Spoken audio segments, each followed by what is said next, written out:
तब डॉक्टर अभय श्रीवास्तव ने देखा कि एक अधेड़ सी उम्र की दिखाई देने वाली महिला उनके टेबल की ओर चली आ रही है। वह हैरान से उस औरत को पहचानने की कोशिश कर रहे थे, पर उन्हें कुछ भी याद नहीं आ रहा था। वो महिला मुस्कुराती सी उनके बहुत करीब आ गई थी और उनके निकट आते ही उसने डॉक्टर अभय को नमस्ते कहा। फिर उस महिला ने कुछ मुस्कुराते हुए डॉक्टर अभय से कहा, क्या आपने मुझे पहचाना डॉक्टर साहब? डॉक्टर अभय श्रीवास्तव ने देश और विदेश में हजारों मरीजों का इलाज किया था। उन्होंने अपनी याददाश्त पर बहुत जोर डाला, पर फिर भी वो उस महिला को पहचानने में असफल रहे थे। कुछ पल रुककर उस अमीर सी दिखाई देने वाली महिला ने डॉक्टर अभय से कहा, मैं रेगिस्तान के बीहड़ में रहने वाली वही बंजारण हूँ जिसकी अपने आज से ठीक 30 साल पहले 5,000 रुपए देकर मदद की थी। उस महिला की बात सुनकर उन्हें सब याद आ गया, पर फिर भी उन्हें अपनी आंखों पर यकीन नहीं हो रहा था। वह उस महिला की बात सुनकर बहुत खुश थे और अभी तक आश्चर्यचकित से बैठे थे। वह बरसों पुराने उस किस्से को याद करने की कोशिश कर रहे थे और उन्हें रेगिस्तान की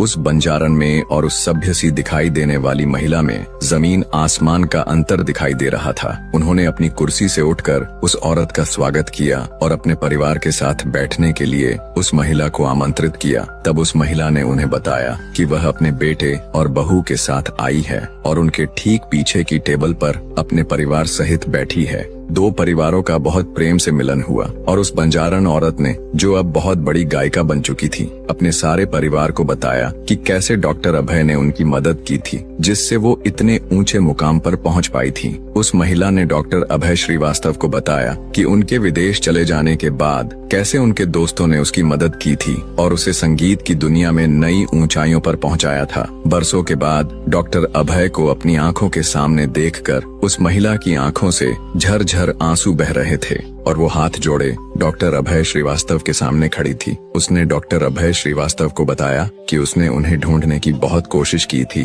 पर असफल रही थी, क्योंकि डॉक्टर अभय श्रीवास्तव उस समय विदेश में थे। वह बंजारण महिला कुछ समय के बाद ही जान गई थी कि डॉक्टर अभय ने उसे झूठ बोलकर उसकी 5,000 रुपए की मदद दी थी। वो इस बात को जान गई थी कि उस समय डॉक्टर अभय की खुद की शादी भी नहीं हुई थी, फिर उनके बच्चे का तो सवाल ही पैदा नहीं होता था। फिर ऐसे देवता जैसे इंसान को कोई कैसे भूल सकता था? वो कहते हैं ना कि ईश्वर की मर्जी के बिना कहीं पर एक पत्ता भी नहीं हिलता, और यह बात पत्थर पर पड़ी लकीर की भांति सत्य है। जब भी किसी नेक इंसान को ईश्वर की सहायता की जरूरत पड़ती है और वो सच्चे मन से ईश्वर को याद करता है, तब ईश्वर किसी न किसी के रूप में आकर उसकी मदद जरूर करता है। पर यह बात और है कि उन हैरान कर देने वाले करिश्मों को सिर्फ कुछ एक लोग ही जान पाते हैं कि कैसे किसी के जीवन में सिर्फ क्षण भर में जीवन भर के सारे अंधकार मिट गए थे और ईश्वरीय रोशनी हो गई थी। ईश्वर महान है, वो कुछ भी